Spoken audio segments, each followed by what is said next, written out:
آپ اللہ کے امر پر تعجب کر رہی ہیں. آج تک سائنس نہیں سمجھا سکی کہ عیسیٰ کی ولادت کیسے, اسحاق کی ولادت کیسے. بھائی جملہ سن لیجئے گا, یہ امر کی بات تھی مگر دنیا سمجھ نہ پائی. تو جب دنیا آج تک کے, میرا جملہ ضائع نہ جانے پائے, جب دنیا آج تک کے امر کو نہ سمجھ سکی تو اولی الامر کو کیا سمجھے گی؟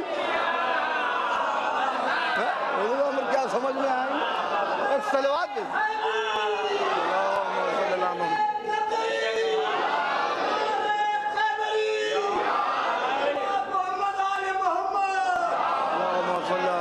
محمد وآل محمد. جب امر سمجھ میں نہیں آتا تو اولی الامر کیا سمجھ میں آئیں گے؟ تو اگر کوئی یہ کہے کہ یہ فضائل سمجھ میں نہیں آیا, سمجھ میں آ جاتا تو بھی علی کہاں رہتا؟ میں کیا کہہ رہا ہوں, ہر چیز سمجھ میں آ جائے, کہاں سے سمجھ میں آ جائے گی؟ آپ کی عقل چھوٹی ہے, آپ وہاں تک پہنچ نہیں سکتے. اسی لیے کہا کہ یسلموا تسلیما, خالی درود مت بھیجو. خالی درود تک بات نہیں ہے. قرآن کو دیکھیے کیا کہہ رہا ہے قرآن, کہ صلو علیہ, درود بھیجو, وَيُسَلِّمُوا تَسْلِيمًا, اور سر تسلیم خم کر دو. جو ہے اسے تسلیم کر لو. اسی کا نام دین ہے, اسی کا نام اسلام ہے, کہ جہاں کمپلیٹ سرنڈر ہو, جہاں سر تسلیم خم کر دیا جائے معصوم کے حکم اور ان کی فضیلت کے آگے. بہرحال تو سرزمین عرب, تو یہ زمین کیسے وجود میں آئی؟ مولا فرماتے ہیں, اور مولا کے خطبے کا جسٹ آپ کو سنا رہا ہوں, کہ ابتدا میں اللہ نے 3 چیزیں خلق کی. روحوں کو خلق کر دیا پہلے, ابھی جسم نہیں ہے, اجسام نہیں ہے, ابھی ارواح, عالم ارواح ہے. روحوں کو خلق کیا, وعدے لینا شروع کر دیے اپنی توحید کے, نبی کے رسالت کے, مولا علی کی ولایت کے, ائمہ کی امامت کے. یہ سارے وعدے پہلے ہی ہو گئے. یہی وعدے انسان کو یاد دلائے جاتے ہیں جب وہ قبر میں اتر جاتا ہے. تلقین میں اسے یہی پڑھایا جاتا ہے, یہی سنایا جاتا ہے. یاد ہے کہ نہیں یاد ہے کہ تم نے روز اعلیٰ وعدہ کیا تھا؟ کیا وعدہ کیا تھا؟ اسمع, افہام, سن, سمجھ, سن, سمجھ. کیا وعدہ کیا تھا عالم ارواح میں؟ لا الہ الا اللہ وَأَنَّ محمد رسول اللہ وَأَنَّ عَلِيًّا أَمِيرَ الْمُؤْمِنِينَ. یہی تو وعدہ کیا تھا. مرنے کے بعد یہی تو سنایا جاتا ہے. بتا دینا, سن لے, سمجھ لے, آ جائیں تو بتا دینا, خاموش نہ بیٹھے رہنا. اور فرشتے بھی, رزلٹ تو وہیں آ جاتا ہے. ایک جملہ کہے بغیر نہیں جاؤں گا ورنہ اپنی خطابت کے ساتھ خیانت کروں گا. عزیزان گرامی, بات ہے مولا کی ولایت کی, بات ہے دین حقیقی کی, کہ جیسے ہی فرشتے آتے ہیں اور آنے کے بعد سوال کرنا شروع کرتے ہیں اور کہتے ہیں مان رب کا, تو ایک انسان اللہ کی توحید کے اقرار پر موحد ہوتا ہے, توحید پرست ہوتا ہے, رسول خدا کی رسالت کے اقرار پر مسلمان ہوتا ہے, اور مولا علی کی ولایت کے اقرار پر صاحب ایمان ہوتا ہے. لہذا رزلٹ لے کے آتے ہیں فرشتے, فوراً سوال کرتے ہیں. پہلا سنٹر ہے انسان کی امتحان گاہ کا قبر. اب اس کے بعد محشر میں سوال ہوگا, قبر میں سوال ہوگا. پہلا سوال, پہلا امتحانی سنٹر, وہاں پر سوال کیا ہو رہا ہے؟ پہلا سوال مان ربو کا. اس نے کہہ دیا اللہ ربی کا, لکھ دو اس کی پیشانی پر, ھذا الرجل موحد, یہ بندہ موحد ہے, توحید پرست ہے. پہلا سوال ہوا, رزلٹ پیشانی پر لکھ دیا گیا فوراً.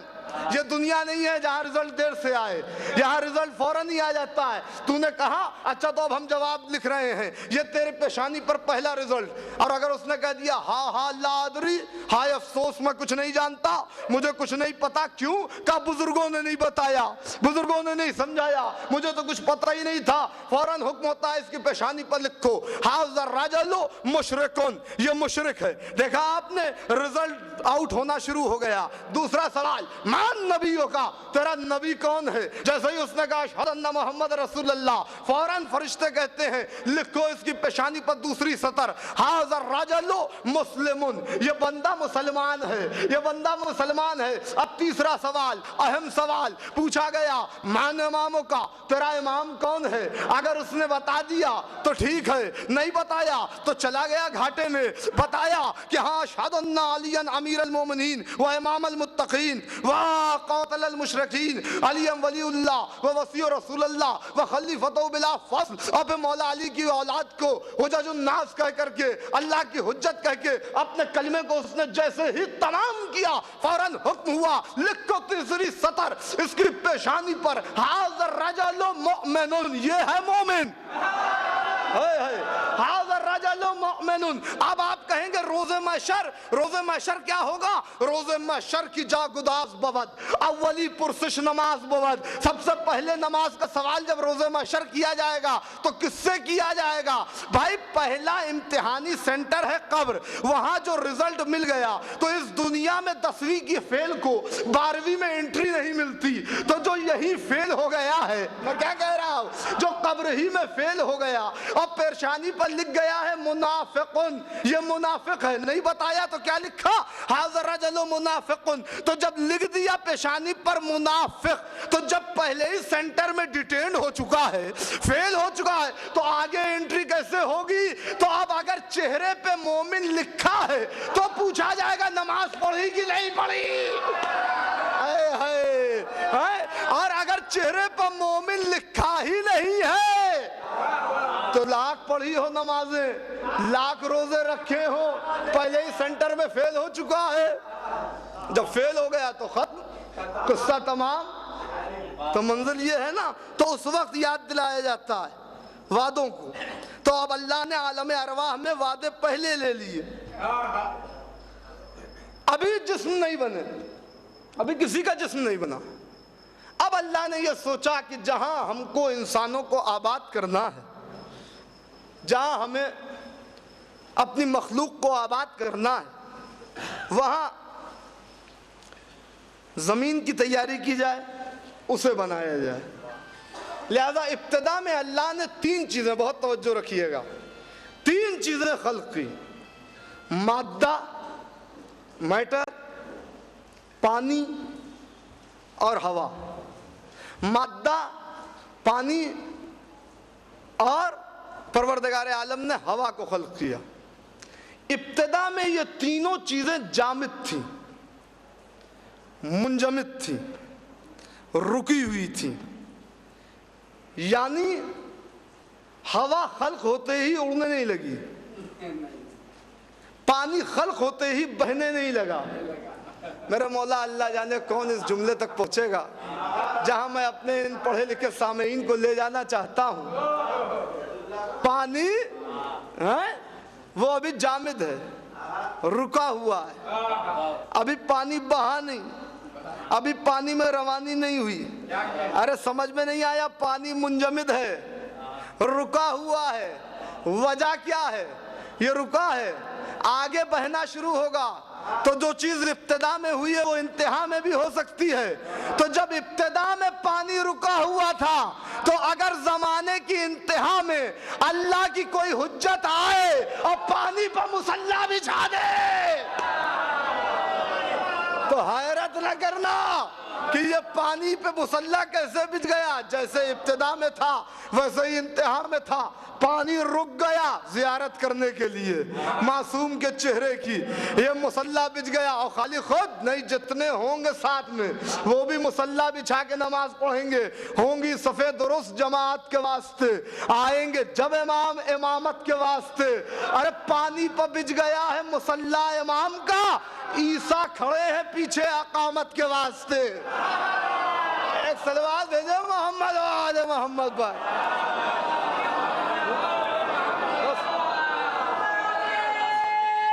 مولا سلامت رکھے.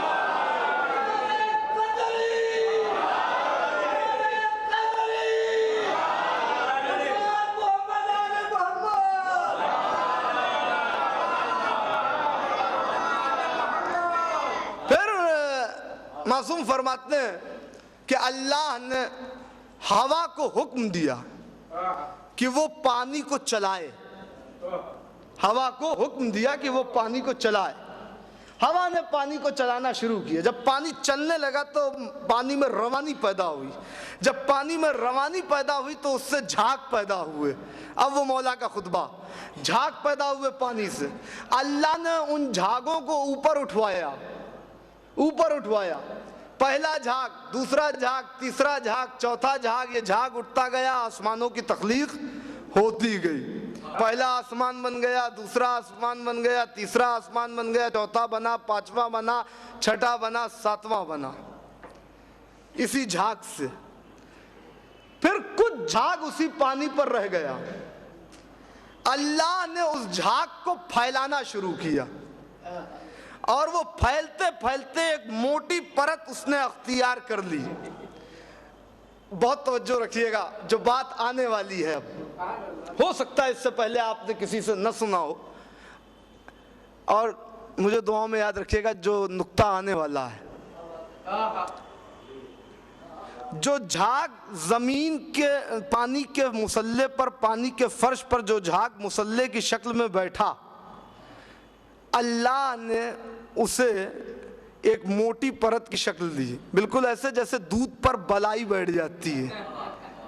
اسے بالائی کہا کیوں جاتا ہے؟ بالائی، دودھ کے اوپر کا حصہ، بالائی دودھ کے اوپر جمتی۔ کیسے؟ دودھ کو آپ کھولانا شروع کریں تو اس میں حرکت پیدا ہوگی، جب حرکت پیدا ہوگی تو آپ دیکھیں گے کہ دودھ جو ہے وہ ابلنا شروع ہو رہا ہے، تو لہذا ایسا آپ کو لگے گا کہ کہیں ادھر جا رہا ہے کہیں ادھر جا رہا ہے۔ اب سمٹتے سمٹتے کچھ شکن پڑنا شروع ہوگی، اور شکن پڑتے پڑتے بیچ سے ایک مرکز سے کوئی چیز پھٹنا شروع ہوگی۔ پھٹتے پھٹتے وہ چیز جب دودھ اپنی ملٹنگ پوائنٹ پر بالکل تیور میں ہوگا، اس وقت وہ چیز موٹی پرت کی شکل میں دودھ کے اوپر بیٹھ جائے گی۔ اسی کو کہتے ہیں بالائی، جو دودھ کے اوپر کا حصہ۔ یہ جو جھاگ جو بچ گیا تھا، یہ زمین کے اوپر بالکل ایسے بیٹھا اور ایسے جمع جیسے دودھ پر بالائی۔ چونکہ بالائی، اب اس کو ہم سے زیادہ کون جانے گا؟ مولیوں سے زیادہ تو کوئی نہیں جان سکتا نا کہ بالائی کیسے جم رہی ہے، کس طرح جم رہی ہے۔ کبھی آپ بھی مشاہدہ کیجئے گا، جنہوں نے کیا ہے وہ تو کیا ہی ہے، کہ بیچ سے، مرکز سے، سینٹر سے کوئی چیز ہوتی ہے کہ جو پھٹنا شروع ہوتی ہے، اور وہیں سے یہ حصہ موٹی پرت کی شکل میں بالائی کی صورت میں جمتا ہے۔ بالکل ایسے ہی یہ جھاگ جو جمع تھا بیچ میں پانی کے بالکل بیچوں بیچ، وہ پھیلنا شروع ہوا ایک موٹی پرت کی شکل میں، اور اللہ نے اسی کو زمین قرار دیا۔ اللہ نے اسی کو زمین قرار دیا، یہ کوئی الگ کا حصہ نہیں ہے، اللہ نے اسے زمین بنا دیا۔ 1/3 حصہ پانی اور ایک حصہ جو ہے وہ زمین کا، اور 1/3 زمین کا حصہ جو ہے وہ پانی۔ پانی، یہ پانی پر جھاگ بیٹھا ہوا ہے، یہ ہے زمین۔ اسی لیے اللہ نے کہا ہم نے پانی پر زمین کے فرش کو بچھا دیا، پانی پر زمین کے فرش کو بچھا دیا۔ یہ ہے زمین۔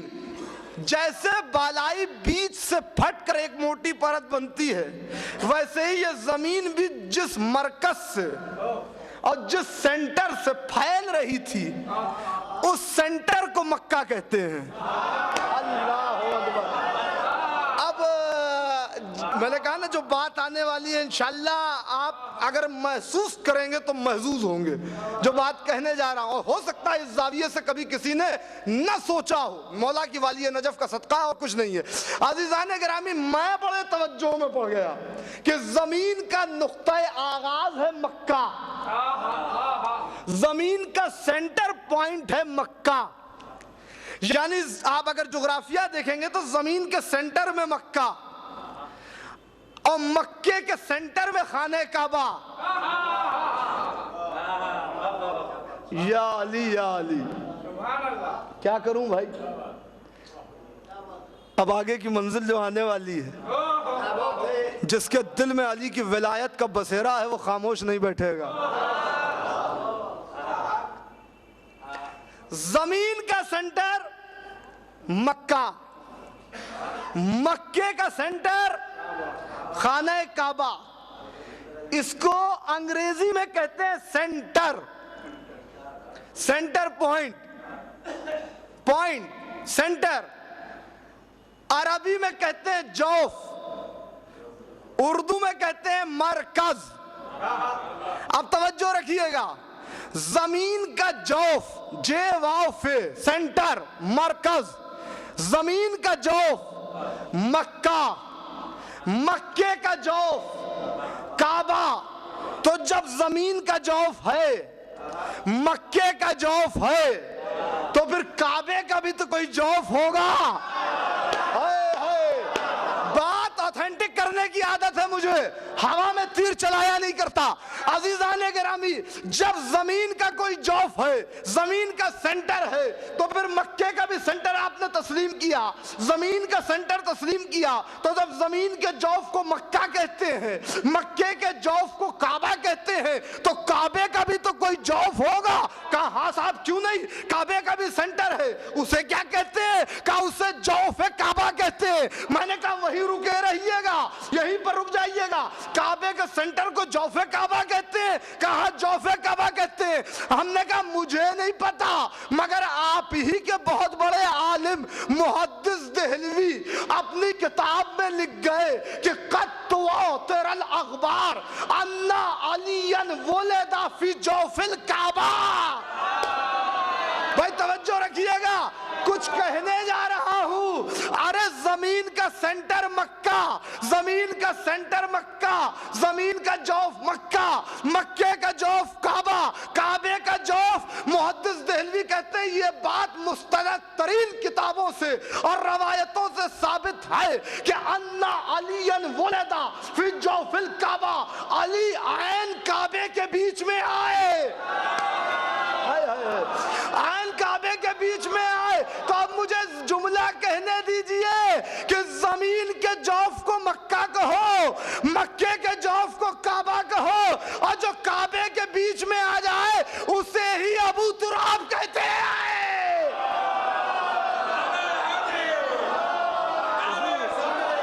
یا علی، یا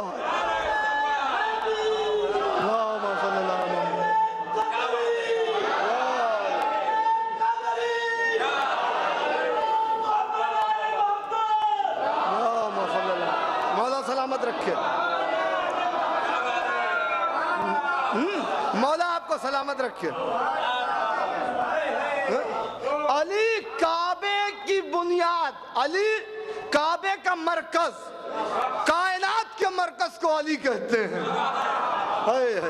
اسی لیے تو مولا کائنات کہتے ہیں، کائنات کے مرکز کو علی کہتے ہیں۔ اب سمجھ میں آیا میرا مولا بیچ میں کیوں آیا؟ چلیے ایک سائنٹیفک ریزن بھی دیتا چلوں قبلہ۔ بھائی زمین، ایک زمانے میں تصور تھا بہت پہلے، گیلیلیو سے پہلے، کہ زمین چپٹی ہے۔ گیلیلیو نے ریسرچ کی تو اس نے کہا نہیں زمین چپٹی نہیں ہے، زمین گول ہے، اور اس نے ثابت کیا کہ جہاں سے چلا تھا وہیں میں واپس آ گیا۔ اس سے یہ پتا چلتا ہے کہ جب ایک پوائنٹ سے چلا، وہاں سے چلتے چلتے چلتے چلتے ہوتے ہوتے واپس وہیں پہ آیا تو پھر زمین گول ہے، اور وہاں سے پھر اب کوئی نہیں کہتا زمین چپٹی ہے، زمین ہے گول۔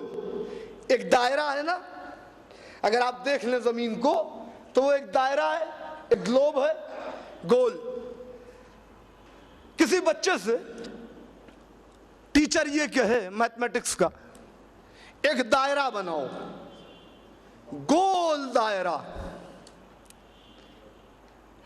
ایسے ہی نہیں، وہ دائرہ ایسا ہونا چاہیے کہ جس کا ریڈیس یہ ہو، اس کا ڈائیمیٹر یہ ہو، ریڈیس اور ڈائیمیٹر میں ذرا سا فرق نہ ہونے پائے، دائرہ بالکل گول بنے۔ کیا کرے گا؟ قلم اٹھا کے کاغذ پہ بنا دے گا گولا؟ نہیں، آپ کی خاموشی تو یہی بتا رہی کہ ایسا کچھ ہوتا ہے۔ کیا حیدرآباد میں پاس ہو جاتے ہیں لوگ ایسا کرنے سے؟ تو بھائی بولیے نا، کیا کیا جاتا ہے جب ایسا؟ ہاں، جب دائرہ بنایا جاتا ہے ایسا کہ جس کے ریڈیس اور ڈائیمیٹر میں فرق نہ ہو تو کیا کہتے ہیں؟ پرکار، کمپس لیتے ہیں۔ یہ ہوتا کیا ہے پرکار؟ ایسا ایک دو چیزیں ایک جگہ سے متصل ہیں، اور اس کے بعد ایک میں پین پھنسایا جاتا ہے، قلم، اور ایک جو ہے وہ نوک ہوتی ہے، نوک کو قلم کو پھنسانے کے بعد نوک کو ایسے رکھتے ہیں بیچ میں، اس پر زور دیتے ہیں، اور زور دینے کے بعد ایک گول دائرہ بنا دیا جاتا ہے۔ یہی ہوتا ہے نا، یہی ہوتا ہے۔ یہ دائرہ ایسا ہوگا کہ جس کے ریڈیس اور ڈائیمیٹر میں کوئی فرق نہیں ہونے پائے گا۔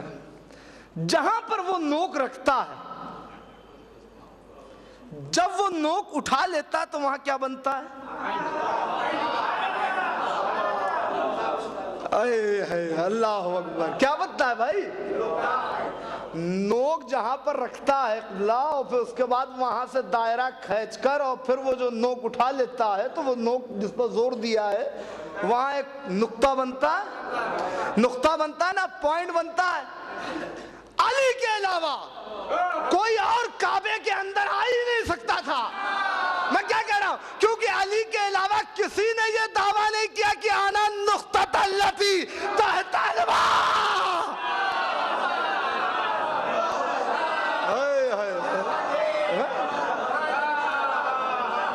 علی کے علاوہ اور کون آتا کعبے کے سینٹر میں؟ زمین ہے گول، یہ ہے ابو تراب، علی کے علاوہ کوئی اور آ ہی نہیں سکتا تھا، اس لیے کہ کسی نے یہ نہیں کہا کہ میں نقطہ ہوں۔ علی نے کہا میں نقطہ ہوں، اسی نقطے میں یہ نقطہ تھا جو مجھے آپ کو سنانا تھا۔ تو بات یہ ہو گئی۔ اچھا، تو یہ تو سرزمین عرب کی بات کہ زمین کا نقطہ آغاز ہے مکہ، اور اللہ نے یہاں سے تہذیب کا آغاز کیا۔ اب انشاءاللہ باتیں کل آئیں گی۔ میں نے پہلے ہی کہا کہ عشرہ ہوتا تو تفصیلی گفتگو کی جاتی، یہ تو خمسہ ہے، لہذا بات کو بہت جلدی مجھے اپنی منزل تک پہنچنا۔ انشاءاللہ آخری مجلس میں امام حسن علیہ السلام کا ایک خطبہ آپ کی سماعت کے ہدیہ ہوگا۔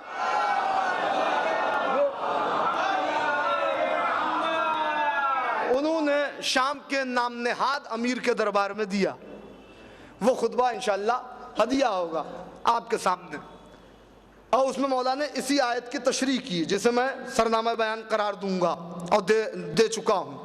عزیزوں، تو زمین کا نقطہ آغاز مکہ ہے، اس پر اس خاندان کو آباد کیا۔ تو اب اللہ نے کیا کہا؟ میں نے آدم کو چنا، میں نے نوح کو چنا، میں نے ابراہیم کی اولاد کو چنا۔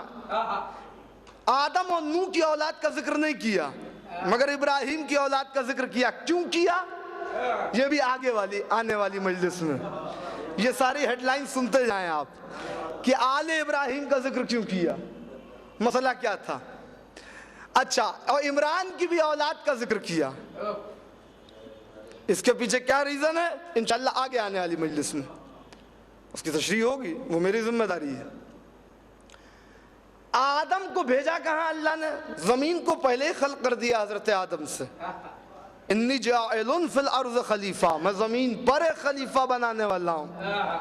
تو زمین پہلے، آدم جسم و جسمانیات کے پیکر میں بعد میں آئے، زمین پر نہیں بنی تھی۔ اگر زمین پہلے تو مٹی آئی کہاں سے؟ مٹی آئی کہاں سے؟ مٹی آئی نا، اس کا مطلب زمین پہلے، اس سے پہلے آدم سے پہلے کیا کوئی نسل زمین پر نہیں تھی؟ جی نہیں تھی، جن نسناس کی نسل جو ہے وہ زمین پر موجود تھی، یہ سرکش تھے۔ تو بنی جان کو اللہ نے ان کی سرکشی کی وجہ سے عذاب میں مبتلا کیا۔ اسی میں ایک تھا جو چھپا ہوا کافر تھا، اللہ اکبر، چھپا ہوا کافر تھا، مگر اپنی عبادت اور زہد کی وجہ سے ظاہر نہیں ہو رہا تھا، عبادت کرتا تھا، عابد تھا، زاہد تھا۔ تو مسئلہ یہ تھا کہ فرشتوں نے کہا مالک یہ بڑا عابد زاہد ہے، اللہ نے سوچا ابھی عذاب نازل کر دوں گا تو فرشتے کہیں گے یہ کیا کر دیا پروردگار، تو نے اسے بھی مار دیا، یہ تو بڑا عبادت کرتا تھا، بڑا زہد و تقوی والا تھا، لہذا اس ایک کو بچا لیا، باقی سب کو ہلاک کر دیا۔ وہ جو ایک بچ گیا اس کا نام تھا عزازیل، یہی عزازیل آگے چل کے ہوا ابلیس، یہی عزازیل جو بنی جان آدم سے پہلے موجود تھے زمین پر، جنہیں ہلاک کر دیا، اور اسے اٹھا کر کے اللہ نے اتنی بلندی پر کیوں پہنچایا؟ تاکہ اس کا کفر آشکار ہو۔ کفر چھپا ہوا تھا، بھائی قرآن ہے، میں کوئی اپنے گھر سے روایت لے کے نہیں آیا۔ اللہ نے کہا کہ کسی نے سجدے کا انکار نہیں کیا آدم کا، الا ابلیس استکبر وکان من الکافرین، اسے تکبر ہو گیا۔ کانا ہے فعل ماضی کا صیغہ جو پاسٹ کی خبر دیتا ہے، وکان من الکافرین، وہ کافر ہوا نہیں، وہ کافرین میں سے تھا۔ کافرین میں سے تھا۔ کھلا کب؟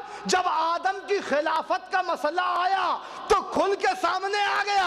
ارے میرا جملہ ضائع نہ جانے پائے، یعنی نماز سے کفر نہیں پتا چلا، رونا عبادت سے کفر پتا نہیں چلا، یہ پرانے کافر کا کفر کھلتا ہی اس وقت ہے جب حجت اللہ کی ولایت کا اعلان ہوتا ہے۔ اتنا زہد و تقویٰ تھا، کفر کھلا اس کا؟ نہیں کھلا نا۔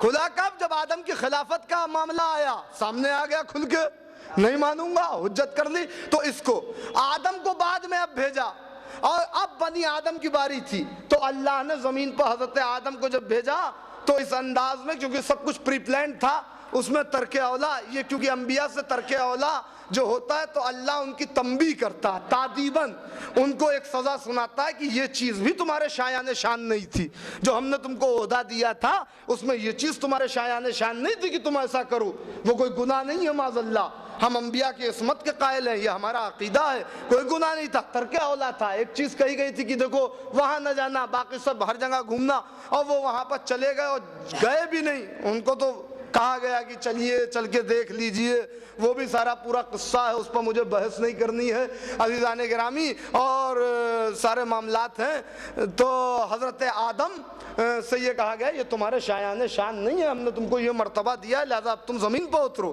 تو بنایا ہی زمین کے لیے تھا، تو اب زمین پہ اترو، خلیفہ بن چکے ہو تم، اب زمین پہ جاؤ، ہمیں زمین کو آباد کرنا ہے پھر سے۔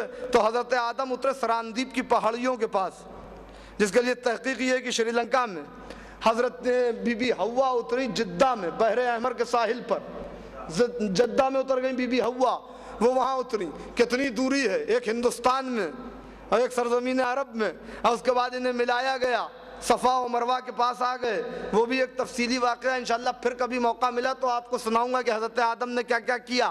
بہرحال عزیزوں، وہاں جب بی بی حوا اور حضرت آدم مل گئے تو اب بی بی حوا اور حضرت آدم سے ایک نسل چلی۔ تو خانہ کعبہ، میرے پچھلے سال کی تقریر اگر آپ کو یاد ہو، جن میں میں نے یہ کہا تھا کہ حضرت ابراہیم علیہ السلام نے خانہ کعبہ کی بنیاد نہیں ڈالی، حضرت ابراہیم علیہ السلام نے خانہ کعبہ کی دیواروں کو بلند کیا، خانہ کعبہ پہلا گھر ہے، لہذا حضرت آدم نے اس کی بنیاد رکھی۔ وہ پہلے خیمے کی شکل میں تھا، خیمے کی شکل کے بعد حجر اسود کو نصب کر دیا گیا، اور خیمے کی شکل میں خانہ کعبہ تھا، ایک قندیل اوپر روشن کر دی گئی، جہاں تک خیمے کا سایہ گیا اسے بیت کہا گیا، جہاں تک قندیل کی روشنی چلی گئی اسے حرم کہا گیا، جن کا تعلق بیت سے وہ اہل بیت کہلائے، جن کا تعلق حرم سے وہ اہل حرم کہلائے، اہل حرم کہلائے۔ بہرحال یہ ایک تفصیلی بات ہے، میں بڑی تیزی سے جا رہا ہوں، پچھلے سال یہ ساری باتیں میں کور کر چکا ہوں عزیزان گرامی۔ تو حضرت آدم اور بی بی حوا سے نسل چلی، تو اس میں حضرت شیس کی ولادت ہوئی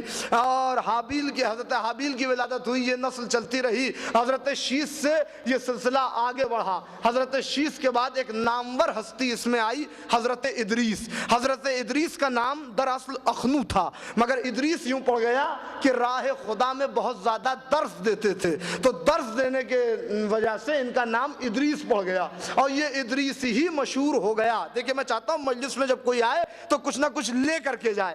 عزیزوں، ادریس مشہور ہو گیا درس کی وجہ سے، ورنہ نام تھا اخنو حضرت ادریس کا۔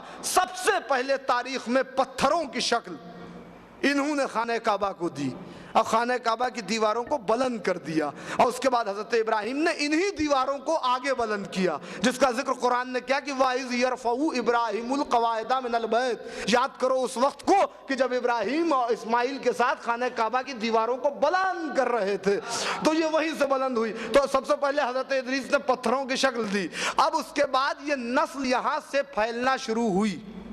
پہلے ادریس تک مکے میں سمٹی ہوئی تھی، وہاں سے جب مائگریٹ کر کے ایک ایک اولاد ادھر ادھر جانے لگی، کیونکہ یہاں پانی کی قلت تھی اور پانی کی ضرورت لوگوں کو پڑنے لگی، تو کوئی ادھر گیا اور کوئی ادھر گیا، تو لہٰذا آبادیاں پھیلنے لگی۔ شروع تو حضرت آدمی سے ہوئی، تو کوئی کہے کہ ہمارا اصل وطن یہ ہے، ہمارا اصل وطن یہ ہے، نہیں، دنیا میں جتنی قومیں آباد ہیں سب کا اصل وطن مکہ ہے۔ ارے میں کیا کہہ رہا ہوں، ہر ایک کا اصل وطن مکہ ہے، چاہے وہ کوئی ہو، خالی مسلمان کے آدم کی اولاد ہے؟ ہمیں جتنے مذاہب ہیں، جو بھی انسان ہے، جو بھی آدمی ہے، وہ آدم کی اولاد ہے۔ تو کوئی ادھر گیا، کوئی ادھر گیا، مائگریٹ ہوتے ہوتے تو اصل وطن سب کا کیا ہوا؟ مکہ ہوا۔ اسی لیے اسے ام القریٰ کہا جاتا ہے، آبادیوں کی ماں کہا جاتا ہے، یہ آبادیوں کی ماں ہوئی۔ لہذا اب حضرت ادریس وہاں تبلیغ کر رہے تھے، کچھ سرکش لوگوں کو سے یہ برداشت نہیں ہوا، لہذا انہوں نے حضرت ادریس کو پریشان کرنا شروع کیا۔ اللہ کے حکم سے حضرت ادریس تامل ناڈو کے ایریے میں آ گئے، جو آپ کے یہاں سے بہت قریب ہے، تامل ناڈو کا ایریا یعنی مدراس، جسے آج نام بدل دیا گیا ہے۔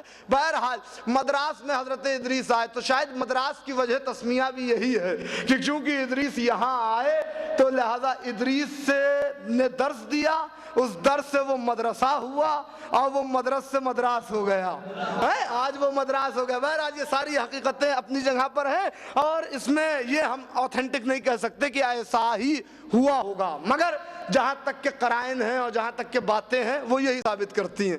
حضرت ادریس یہاں آ گئے۔ اب اس کے بعد حضرت آدم نے خانہ کعبہ کی تعمیر اور سب کچھ کر دی تھی، اور اس کے حضرت ادریس نے اب پھر حضرت ادریس دوبارہ آئے اللہ کے حکم سے، اور آنے کے بعد پھر تبلیغ کی۔ ایک طویل عرصہ ہے، اس طویل عرصے کے بعد حضرت نوح علیہ السلام دنیا میں آئے۔ ان اللہ اصطفیٰ آدم و نوحن۔ اب یہ اس ذکر کا معجزہ ہے جو میں اتنی جلدی میں نے ہزاروں سال کا سفر طے کیا ہے، اتنی جلدی۔ یہ حضرت نوح دنیا میں آ گئے۔ حضرت نوح دنیا میں آئے تو حضرت نوح نے 950 برس تبلیغ کی، مگر کوئی ان کی بات سننے کو تیار نہیں ہے، لہذا انہوں نے کہا رب لا تذر علی الارض من الکافرین دیارا، پروردگار روئے زمین پر ایک بھی کافر باقی نہ رہے۔ کیوں؟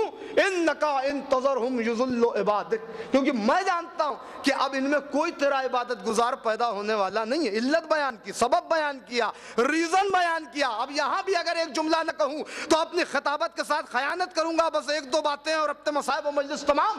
عزیزان گرامی، حضرت نوح نے کیا کہا؟ رب لا تذر علی الارض من الکافرین دیارا، پروردگار روئے زمین پر ایک بھی کافر باقی نہ رہے۔ انکا ان تذرہم یضلوا عبادک ولا یلدوا الا فاجرا کفارا۔ علت بیان کی، سبب بیان کیا، ریزن بیان کیا، وجہ بیان کی کہ کیوں باقی نہ رہے۔ اس لیے کہ میں جانتا ہوں کہ اب ان کی نسل میں ایک بھی تیری عبادت کرنے والا نہیں ہوگا۔ ولا یلدوا الا فاجرا کفارا، یا تو فاجر پیدا ہوں گے یا تو کافر پیدا ہوں گے۔ یہ حضرت نوح کہہ رہے ہیں، اللہ کو کہنا چاہیے تھا نوح عالم الغیب والشہادہ ہم ہیں، ہم ہیں عالم الغیب، تم کون ہوتے ہو غیب کی خبر دینے والے؟ مگر نہ اللہ نے روکا، نہ اللہ نے ٹوکا، نہ روکا نہ ٹوکا۔ اس کا مطلب یہ ہے کہ نبی کو علم غیب ہوتا ہے، اگر علم غیب نہیں ہوتا تو مستقبل کی خبر نوح کیسے دے دیتے؟ مجھے ایک جملہ کہنے دیں کہ یہ نوح کی نگاہیں ہیں جو آنے والی نسلوں کے عقائد کو دیکھ لیتی ہیں، اور وہ میرے مولا علی کی ذوالفقار ہے جو نسلیں دیکھ کے چلتی ہے، نسلیں دیکھ کے چلتی ہے۔ کبھی موقع ملا تو پوری تقریر ذوالفقار پہ ہوگی۔ عزیزان گرامی، ابھی تو صرف ایک بات کہہ رہا ہوں کہ یہ علی کے ہاتھ میں آئی ہوئی تلوار کا معجزہ ہے کہ نسلیں دیکھ کے چل رہی ہے، نسلیں دیکھ کے چل رہی ہے۔ میں نے کتابوں میں پڑھا اپنی انہی آنکھوں سے کہ کہیں کہیں پر علی ہاتھ کو اٹھاتے نہیں تھے، ذوالفقار علی کے ہاتھ کو چوم کے خود سمجھ لیتی تھی کہ مومن کون ہے، منافق کون ہے، اور علی فیصلہ ذوالفقار پر۔ ایک صلوات بھیج لیں محمد و آل محمد۔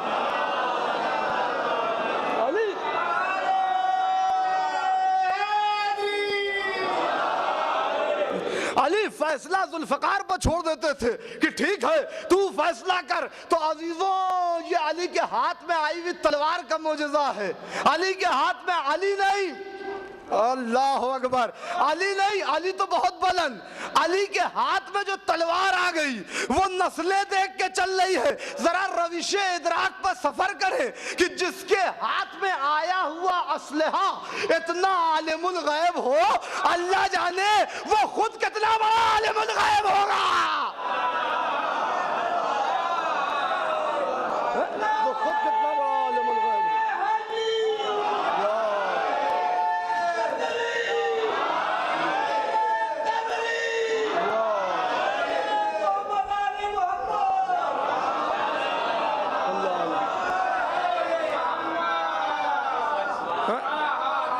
اگر وہ یہ کہہ دے کہ لو کشف الغطا، میرے سامنے سے یہ پردے ہٹا دیے جائیں، تو نہ میرے یقین میں کوئی اضافہ ہوگا نہ کوئی کمی آئے گی۔ تو اس کا مطلب یہ ہے کہ جو دنیا کے لیے غیب ہے وہ علی کے لیے مشاہدہ ہے، وہ علی کے لیے مشاہدہ ہے۔ بس عزیزوں، میں سمیٹ رہا ہوں اپنے بیان کو، اجازت دیں آپ تو حضرت نوح کے بارے میں ایک دو باتیں کر لوں۔ ایک صلوات بھیجو محمد و آل محمد کو باعث و بلند۔ قبلہ طوفان آ گیا۔ اب جو طوفان آیا ظاہر ہے اب حضرت نوح کہہ چکے ہیں، تو اللہ نے کہا کہ دیکھو یہ میری شان کریمی کے خلاف ہے کہ میں عذاب تو نازل کر دوں مگر نجات کا کوئی انتظام نہ کروں، تو ایسا کرو کہ تم میری وحی کے اشارے پر ایک سفینہ بناؤ۔ حضرت نوح نے نبی اللہ کی وحی کے اشارے پر سفینہ بنانا شروع کیا۔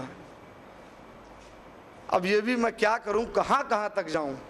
قرآن میں لفظ ہے بے آیوننا، میری دونوں آنکھوں کے سامنے۔ یہ قرآن ہے، میں اپنے گھر سے کوئی روایت لے کے نہیں آیا، میری دونوں آنکھوں کے سامنے سفینہ بناؤ۔ اب یا تو مجھے آنکھ والا اللہ دکھاؤ اور یا پھر اللہ کی آنکھیں دکھاؤ۔ اس کا مطلب یہ ہے کیا ہوا، قرآن کی گفتگو مجازی ہوتی ہے قبلہ، مجازن قرآن نے کہہ دیا، قرآن کی گفتگو حقیقی ہوتی ہے۔ اس کا مطلب دونوں آنکھوں کے سامنے، تو عالم شہود میں کوئی ایک ایسی ہستی تھی جس کی آنکھیں عین اللہ کی حیثیت رکھتی تھی۔ میری دونوں آنکھوں کے سامنے سفینہ بناؤ، سفینہ بناؤ۔ سفینہ بن کے تیار ہو گیا۔ حضرت نوح نے کہا مالک سفینہ بن گیا، کہا ٹھیک ہے اب ہم عذاب نازل کریں گے۔ عذاب نازل ہوا، زمین سے پانی، آسمان سے پانی۔ وہاں ستاروں کا گزر کہاں تھا؟ لوگ کہتے ہیں کہ سفینے ستاروں کو دیکھ کے چلتے ہیں، ستارے سے اشارے کا تعین ہوتا ہے، لہذا اگر نبی نے کہا کہ میرے اہل بیت سفینہ نجات ہیں تو اصحاب جو ہیں وہ ستارے ہیں۔ بھائی سب کی اپنی اپنی منزل ہے، یہ سفینہ عام سفینہ نہیں ہے، یہ سفینہ نجات ہے، سفینہ نجات ہے۔ اور سفینہ نجات نوح کا سفینہ، نوح کے زمانے میں جو سفینہ چل رہا تھا وہ وحی کے اشاروں پر چل رہا تھا، ستاروں پر نہیں چل رہا تھا۔ میں کیا کہہ رہا ہوں، ستاروں کو نہیں دیکھ کے چل رہا تھا، کیونکہ وہاں ستاروں کا گزر کہاں تھا۔ ابھی بارش کا یہ موسم ہے، آپ کو کوئی ستارہ دکھ رہا ہے؟ یہاں معمولی سی بارش ہو رہی تو ستارہ دکھائی نہیں دے رہا ہے، وہاں اتنی دھواں دھار بارش، ہمیں ستاروں کا گزر کہاں ہے؟ ستاروں کا گزر کہاں ہے؟ ہاں یہ صحیح ہے کہ آل محمد کو دیکھ کے کچھ لوگوں کو دن میں تارے نظر آنے لگتے ہیں۔ رات کی بات چھوڑ دیں، ایک صلوات بھیجے نا محمد و آل محمد۔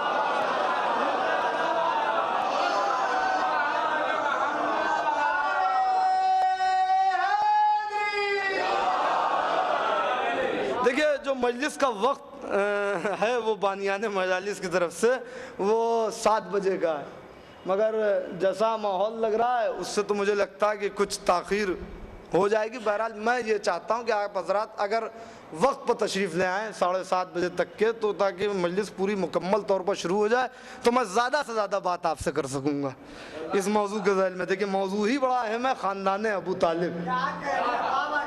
تو بہرحال یہ آپ بانی مجلس سے سوال کر لیجئے گا کہ کل مجلس کا وقت کیا ہوگا اور کیسے شروع ہوگی۔ بہرحال کیونکہ یہ کوئی ایک متفرق مجلس نہیں ہے، یہ ایک چین سے دوسری چین ہے، تو کنٹینیوٹی ہے، تسلسل ہے۔ تو اگر ذرا سا بھی بات جو ہے وہ ذہن میں نہیں آئی تو پھر آگے جو بات میں کرنے والا ہوں وہ ذہن میں نہیں آ سکتی۔ بہرحال حضرت نوح علیہ السلام نے جب کہہ دیا، عذاب نازل ہو گیا، سیلاب آ گیا، سفینہ ہے کہ پانی کے سینے پر سوار ہے، اور جو سفینے میں آ گیا اس کی نجات۔ اب بس مجھے آنا ہے اس زمین تک۔ ایک زمین پر ایک خطے پہ حضرت نوح کا سفینہ پہنچا، اور نہیں ابھی قبلہ یہ کربلا کی بات انشاءاللہ آگے آ جائے گی۔ ابھی جو منزل ہے کہ یہ سفینہ آیا تو کہاں آیا؟ مکے کی زمین پر۔ مکے کی زمین پر آنے کے بعد 7 دن تک حضرت نوح کے سفینے نے چکر کاٹا، طواف کیا 7 دن تک۔ حضرت نوح نے پوچھا مالک یہ کون سی زمین ہے، کیا میرا سفینہ بھور میں آ گیا؟ کہا نہیں نوح، سفینہ بھور میں نہیں آیا۔ تو پھر کہاں ہے؟ کہا یہ وہ زمین ہے کہ جو زمین مکہ کہلاتی ہے، اور یہیں پر میرا گھر بنا ہوا، بلندی پر دیکھو، خانہ کعبہ کو میں نے بلند کر دیا ہے، ساری دنیا ڈوب گئی، کعبہ دکھائی دے رہا ہے۔ کہا مالک تیرا گھر؟ کہا ہاں نوح، یہ وہی ہے کہ جہاں آدم نے آ کر کے آبادی کا آغاز کیا اور یہیں سے میری عبادت کا آغاز ہوا روئے زمین پر۔ ایک مرتبہ حضرت نوح علیہ السلام نے کہا کہ مالک یہ طواف ہم نے کر لیا، پروردگار یہ عظیم ترین زمین ہے، اب کیا ہے؟ کہا ٹھیک ہے اب کچھ نہیں، اب یہیں سے تم کو آغاز کرنا ہے، اس لیے حضرت نوح کو آدم ثانی کہتے ہیں۔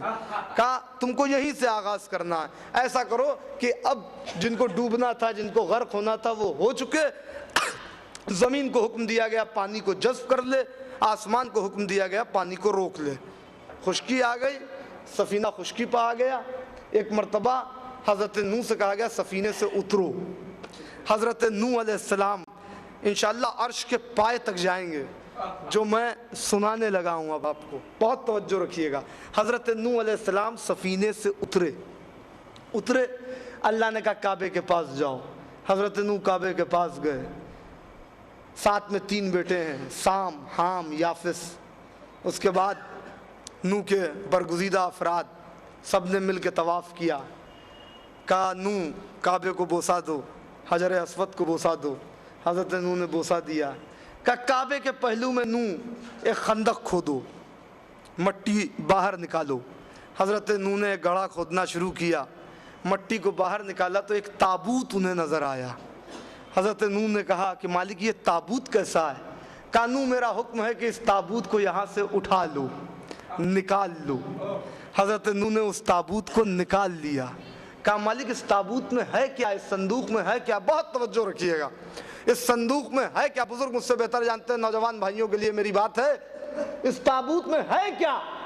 کہا نوح اس تابوت میں تمہارے جد امجد آدم کا پیکر ہے، آدم کا جسم ہے۔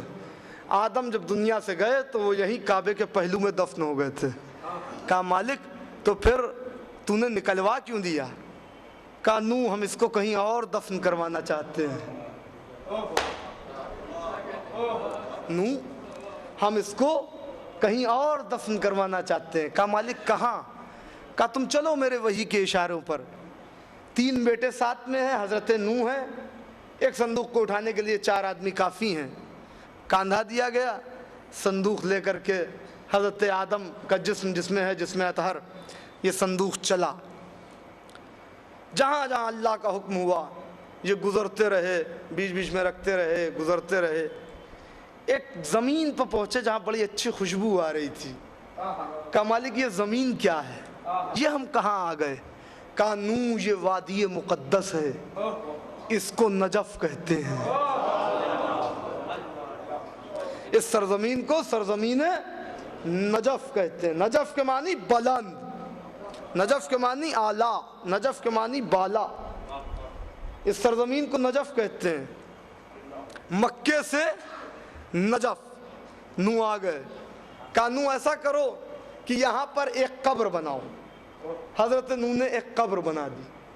کہا اس کے پہلو میں تھوڑا پیچھے کر کے ایک قبر اور بناؤ، ایک قبر اور بنا دی۔ کہا بس یہ جو پہلو میں قبر بنائی ہے اسی میں آدم کو سپرد خاک کر دو۔ حضرت آدم کے تابوت کو ڈال دیا، مٹی کو برابر کر دیا۔ کہا مالک یہ جو ایک قبر بنوائی ہے جسے خالی رکھوایا ہے یہ کس کی ہے؟ کہا نوح یہ میرے اس ولی کی قبر ہے کہ جس کی ولایت کے اقرار پر تم کو دستار نبوت سے نوازا گیا ہے۔ اللہ صاحب معرفت حضرت نوح سمجھ گئے۔ کہا مالک علی؟ کہا ہاں۔ کہا مالک تو کیا یہ علی کی آرام گاہ ہے؟ کہا ہاں نوح یہ میرے ولی علی کی آخری آرام گاہ ہے۔ کہا مالک میرے جد آدم کو یہاں دفن کروا دیا۔ کہا ہاں نوح تو کیا کہنا چاہتے ہو؟ اب اللہ تو سب جانتا، ہم جاہلوں کو کیسے پتا چلتا؟ نوح کیا کہنا چاہتے ہو؟ کہا مالک میرے جد آدم کو یہاں دفن کروا دیا، اتنی خدمت تو میں نے بھی کی ہے، یہ آدم کو یہاں کیوں دفن کروایا؟ کعبے سے نکلوا کے یہاں کیوں دفن کروا دیا؟ کہا نوح اس لیے کہ کعبہ علی کا مولد تھا، علی کا مولد ہے، کعبہ علی کا مولد ہے۔ چونکہ کعبے کی بنیاد آدم نے رکھی، لہذا اس کے انعام میں ہم نے آدم کو منتقل کر کے یہاں پہنچوا دیا کہ اب قیامت تک آدم مولود کعبہ کے ساتھ رہیں گے. اللہ اللہ. قیامت تک آدم. آج دنیا جو کعبے کا طواف کر رہی ہے وہ صدف خالی ہے, اس کا جوہر نجف میں موجود ہے. اسی لیے ہم خالی کعبے تک محدود نہیں رہتے, ہم نجف سلام کرنے کے لیے جاتے ہیں کیونکہ یہ صدف ہے, گوہر تو نجف میں ہے, گوہر تو نجف میں ہے. عزیزان گرامی بہت توجہ. کا مالک اسی لیے آدم کو یہاں دفن کروا دیا کہ تیرا ولی اعظم یہاں رہے گا تو مولود کعبہ کے پہلو میں آدم دفن کریں گے, مولود کعبہ کے پہلو میں آدم قیامت تک آرام کریں گے. کہا ہاں ایسا ہی ہے. کہا مالک تو اتنی خدمت تو میں نے بھی کی ہے کہ وہاں سے تابوت لے کے یہاں تک آیا ہوں, میں کیوں محروم رہ جاؤں. کانو پریشان کیوں ہوتے ہو. اسی قبر کو جس کو تم نے خالی رکھا ہے اس کے پایتی پتانے ایک قبر اور بنا لو, پایتی ایک قبر اور بنا لو. جب تمہارا آخری وقت آئے تو تم یہیں آ جانا, تم یہیں آ جانا. آج جو زیارت کرنے جا چکا ہے مولا اسے پھر بھیجے, جو نہیں گیا ہے وہ ضرور جائے. جا کے دیکھیے جیسے ہی مولا کے حرم میں جاتا ہے حضرت آدم کی زیارت پہنچتا ہے, حضرت نوح کی زیارت پہنچتا ہے, پھر مولا علی کی زیارت پہنچتا ہے. کیوں, یہ وجہ کیا ہے؟ کیونکہ ایک طرف آدم سوئے ہوئے ہیں, دوسری طرف نوح سوئے ہوئے ہیں. ارے جملہ دینے جا رہا ہوں, ایک طرف آدم ہے, ایک طرف نوح ہے, ایک طرف آدم اول ہے, ایک طرف آدم ثانی ہے, بیچ میں ابو تراب آرام کر رہا ہے. ادھر آدم ادھر نوح. بتا دیا دنیا کو کہ جب مرتے مرتے ہم نے علی کا ساتھ نہیں چھوڑا تو تم بھی کبھی علی کو نہ چھوڑنا. اب اگر کوئی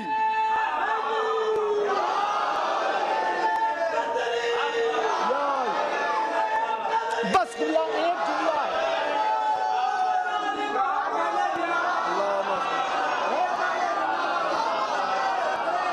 ایک طرف آدم ہے, ایک طرف نوح ہے. مرتے مرتے ہم نے علی کو نہیں چھوڑا تو اگر تم ہماری اولاد ہو, اگر واقعی آدم کی اولاد ہو تو کبھی علی کو چھوڑو گے نہیں.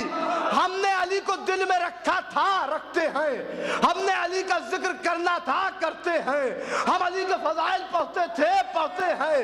ہمارا قبلہ علم کبھی بھی ادھر ادھر نہیں ہوتا, اس لیے کہ ہم ابو جہل کے پجاری نہیں ہیں, باب مدینۃ العلم کے بھکاری ہیں.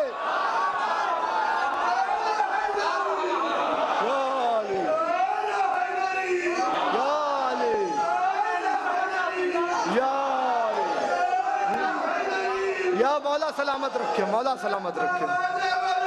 اللہم صلی اللہ محمد و آل محمد. بس ایک جملہ سن لیجئے اور ربط مصاحب مجلس تمام کہ میرا مولا آرام کر رہا ہے, اور علی کے اس پہلو میں دیکھے تو آدم, اس پہلو میں دیکھے تو نوح. ہائے ہائے, اس پہلو کا تو آپ نے مزہ ہی نہ لیا. میں کیا کہنے جا رہا ہوں, علی کے اس پہلو میں آدم, اس پہلو میں نوح. عجب نہیں. ارے جملہ ضائع نہ جائے, پسند آئے میرے ماں باپ کے حق میں دعا کر دیجئے گا. بھائی اس پہلو میں آدم, اس پہلو میں نوح. عجب نہیں. مدینے سے رسول خدا کہتے ہو یا علی آپ کا پڑوس کتنا اچھا ہے.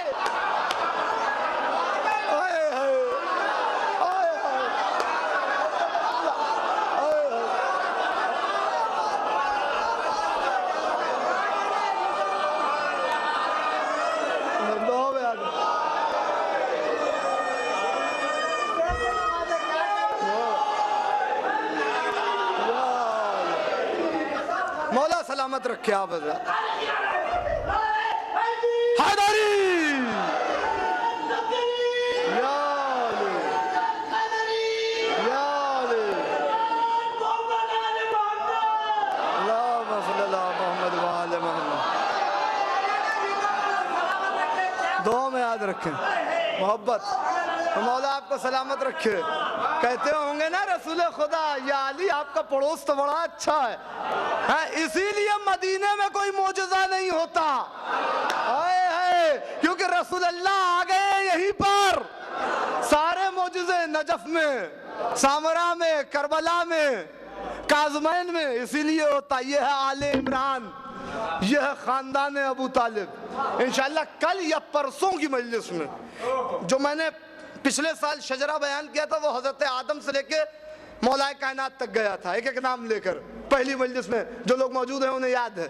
اس سال جو شجرہ بیان ہوگا وہ ہمارے ائمہ کا وہ شجرہ بیان ہوگا جس میں ان کے ددیال اور ان کے ننیحال کا بھی تذکرہ ہوگا کہ اللہ نے اس شجرے کو ہر طرف سے پاک و پاکیزہ رکھا ہے۔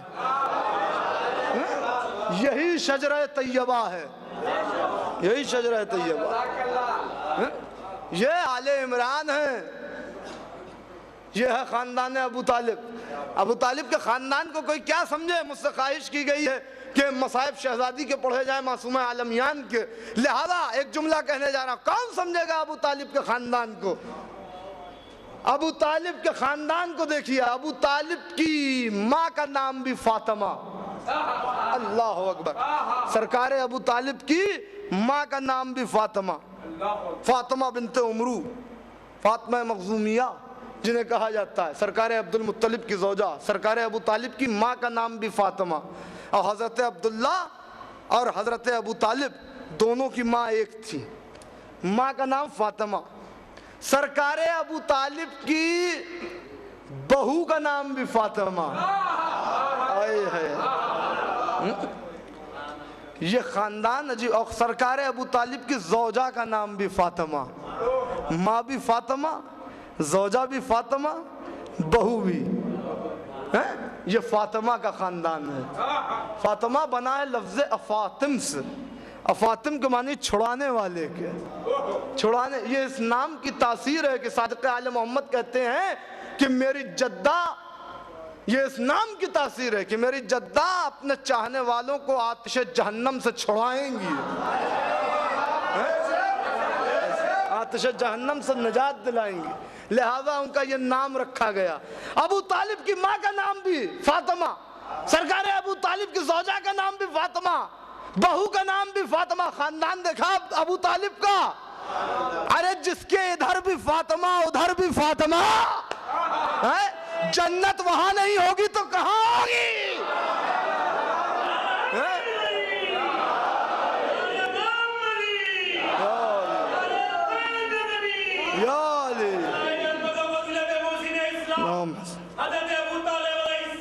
مولا سلامت رکھے، بے شک۔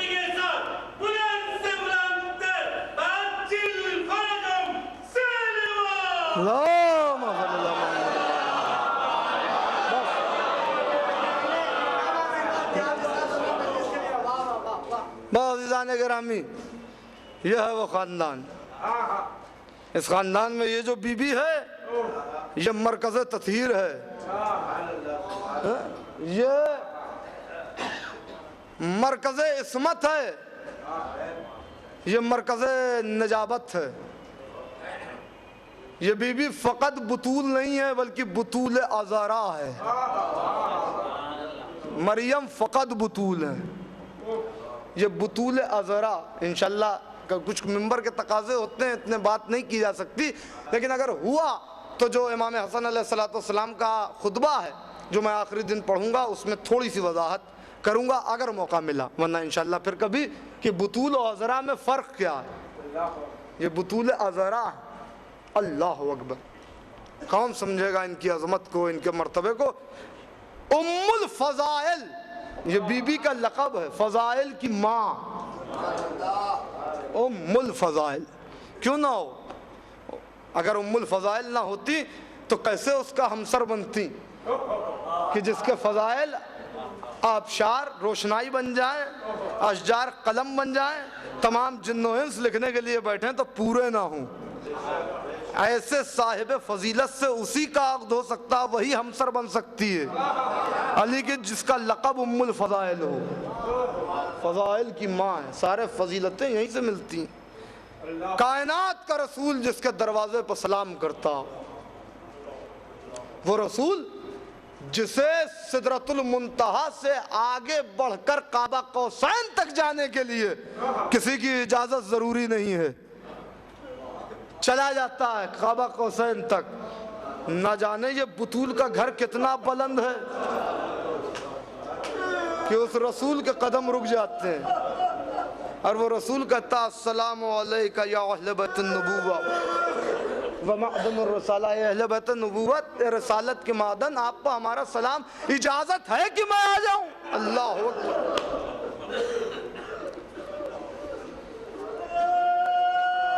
خدا لعنت کرے ملائن پر اور ان ملونوں پر جنہوں نے بطول کے گھر کے تقدس کو نہ سمجھا. ان پر لعنت کرنا عین عبادت ہے. تقدس کو نہ سمجھا شہزادی کے گھر کے، جہاں زمانے کا رسول اجازت لیتا ہو، سید المرسلین، خاتم النبیین، اسی دروازے پر لکڑیاں لے کے جمع ہو گئے.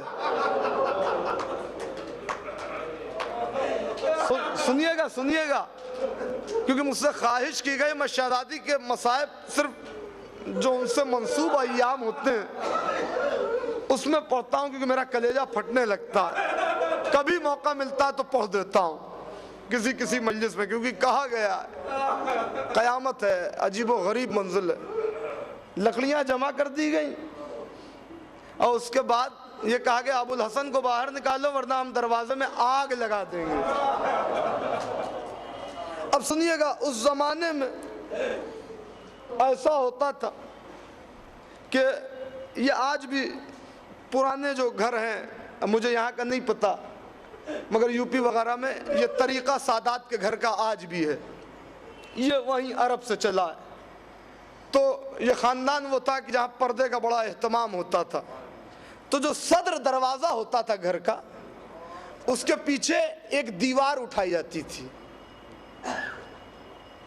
صدر دروازے کے بالکل عقب میں، بالکل پیچھے ایک دیوار ہوتی تھی اور ادھر سے راستہ ہوتا تھا گھر میں جانے کا، اور سامنے دیوار ہوتی تھی تاکہ کسی وجہ سے اگر دروازہ کھلا رہ جائے تو گھر کے ناموس کی بے پردگی نہ ہونے پائے، دیوار کی آڑ رہے. یہ جو آپ سنتے ہیں نا کہ میرے چھٹے امام نے کہا کہ میری جدہ در و دیوار کے درمیان آ گئی، یہ وہی دیوار ہے. جیسے ہی کہا نا کہ ابو الحسن کو باہر نکالو ورنہ ہم گھر میں آگ لگا دیں گے، ایک مرتبہ شہزادی دیوار کو عبور کر کے دروازے تک آ گئی کہ ابھی ان کی اتنی ہمت نہیں کہ یہ دروازے کو درانہ کھول کے اندر آ جائیں گے. شہزادی نے کہا تم اس گھر میں آگ لگا دو گے جس میں حسنین رہتے ہیں؟ کہا ہونے دو، ہمیں کوئی پرواہ نہیں ہے. عزادارو مجھے عزت زہرا کی قسم ہے، اس زمانے میں دروازہ جب کھلتا تھا تو دروازے کے پلوں کو دیوار پر روکنے کے لیے ایک کیل لگائی جاتی تھی، بڑا سا کیلا لگایا جاتا تھا تاکہ اس کیل کے سہارے سے دیوار سے دروازہ متصل ہو جائے اور اس پر رک جائے. وہ کیل پیچھے نکلی رہتی تھی دروازے کے پیچھے. مجھے عزت زہرا کی قسم ہے عزادارو، نہ پڑھتا مگر میرا کلیجہ پھٹ گیا جو ظلم ہوا. ایک مرتبہ ملعون نے دروازے میں آگ لگا کے اور اس کے بعد دروازے کو دھکا دیا. جب دروازے کو دھکا دیا تو وہ جو کیلا تھا وہ میری شہزادی کی پسلیاں کو ہوتے ہوئے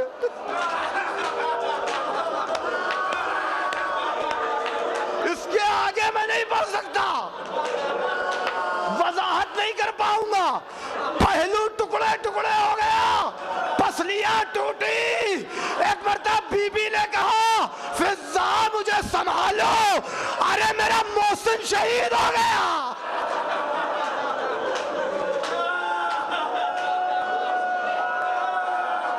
جزاک اللہ جزاک اللہ، یہی حق ہے. جی بھر کے پرسہ دے دیجئے گا. آقا حسین کے ہاتھ میں آج رومال ہوگا، روز رومال بطول کے ہاتھ میں رہتا ہے، آج آقا حسین کے ہاتھ میں ہوگا کیونکہ ان کی ماں کے مصائب ہو رہے ہیں.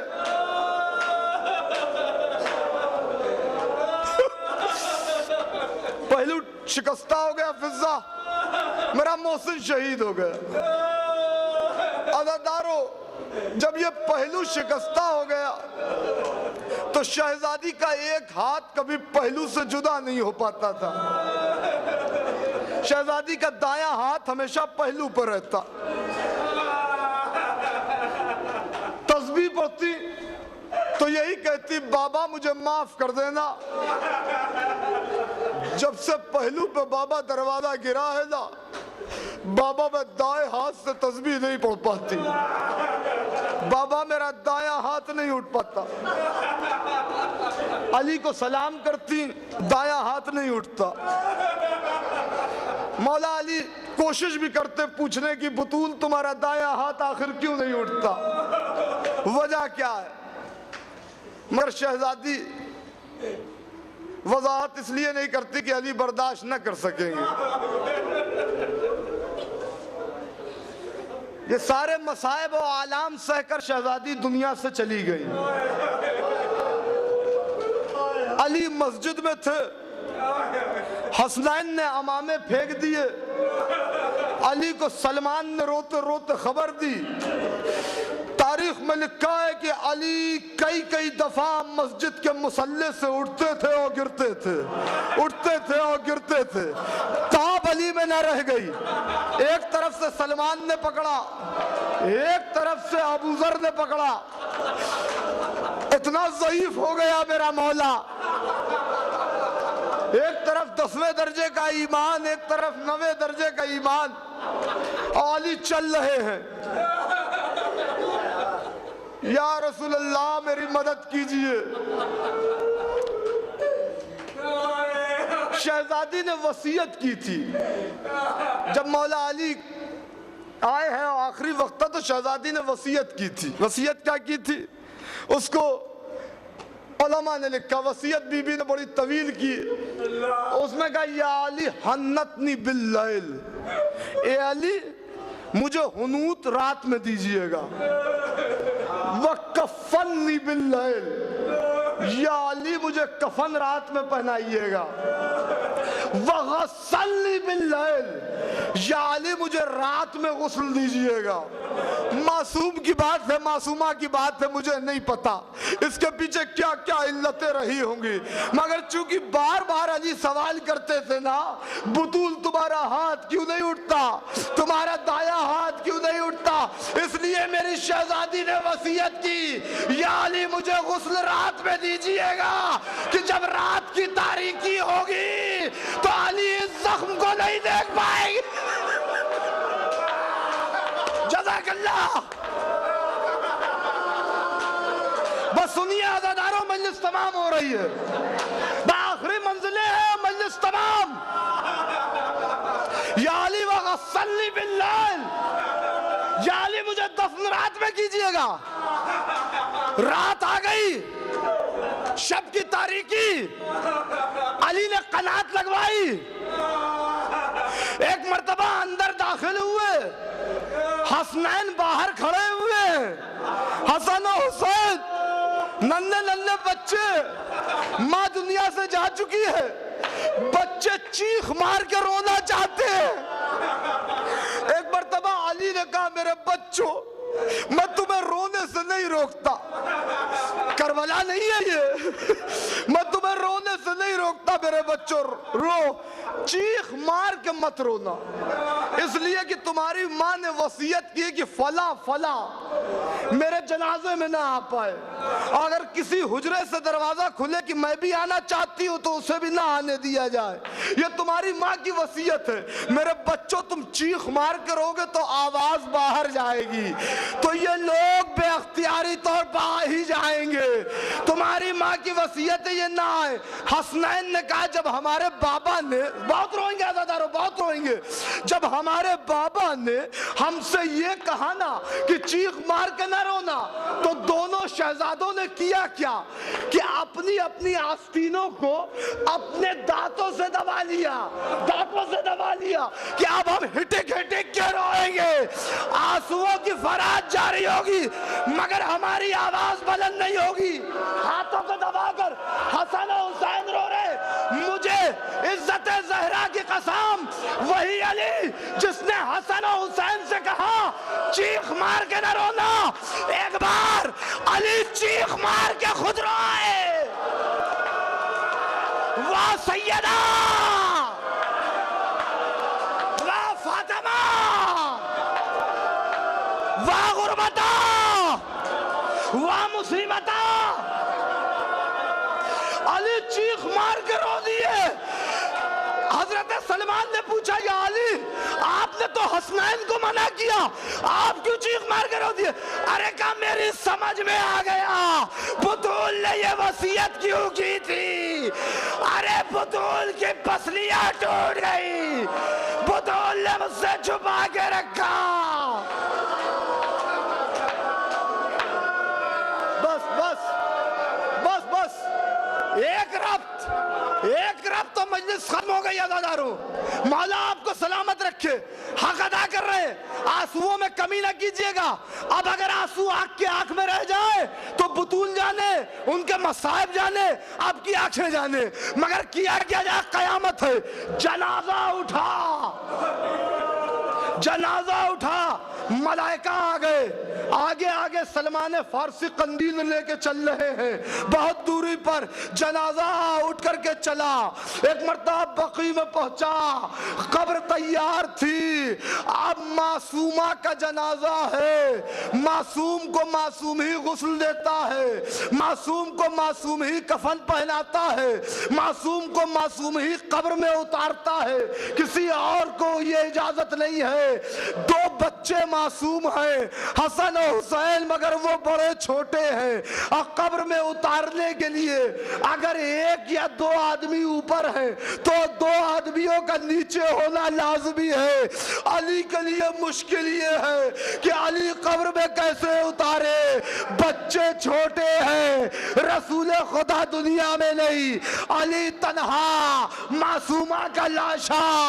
یہ علی پر، مشکل کشا پر بڑا مشکل وقت تھا، اس لیے کہ پہلو شکستہ، زخموں سے چور بدل، علی کے ہاتھ کانپنے لگے۔ ایک مرتبہ کا پروردگار اب میں جنازے کو قبر میں کیسے رکھوں؟ دو ہاتھ قبر سے بلند ہوئے، آیا علی لاؤ میری امانت کو مجھے دے دو۔ یہ منظر یا بقیع میں دیکھا یا شام کے قید خانے میں دیکھا، جہاں وقت کا چوتھا علی، ہاتھوں میں ہتھکڑیاں، بہن کا لاشا، کیسے قبر میں اتارے، دو ہاتھ بلند ہو گئے۔ میرا جی کہتا ہے یہ عباس کے ہاتھ رہے ہوگے، لاؤ عابد بیمار میری بھتیجی کو مجھے دے دو۔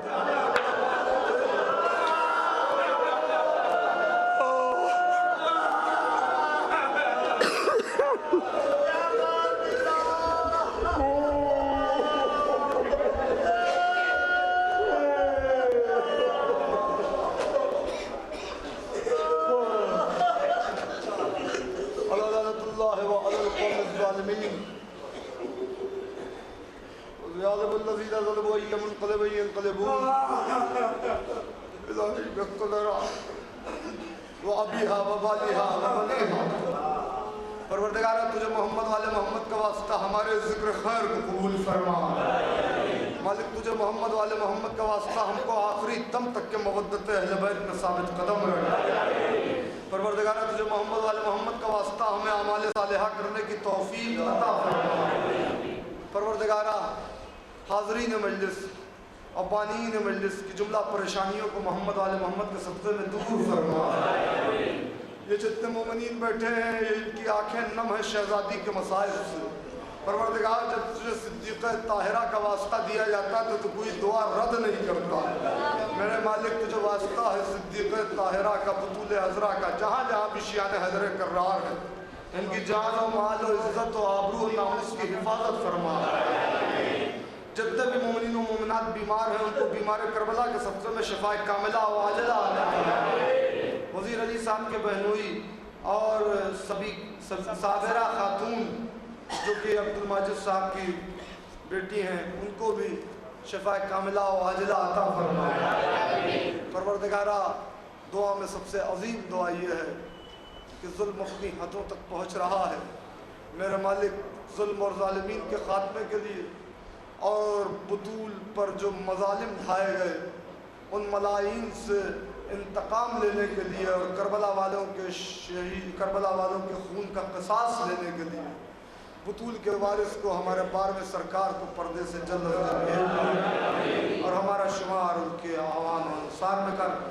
ربنا تقبل منا انک انت السمیع العلیم۔